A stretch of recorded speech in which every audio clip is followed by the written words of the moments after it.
So what we're going to do here is we basically sort of push the barb down to unlock it from the tissues, and then we just pull it out there. So you just hold your hand steady. One thing we got to make sure that there's no one on that side that can get the fish hook stuck in them. So you okay?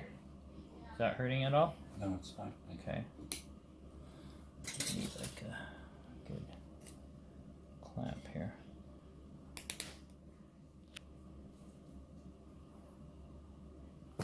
There.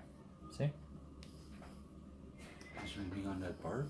Was Nope. it the barb caught under there? No. See, the barb sort of just stops you from being able to pull it out, but when we push it down, it unlocks the barb, and then we yank it out.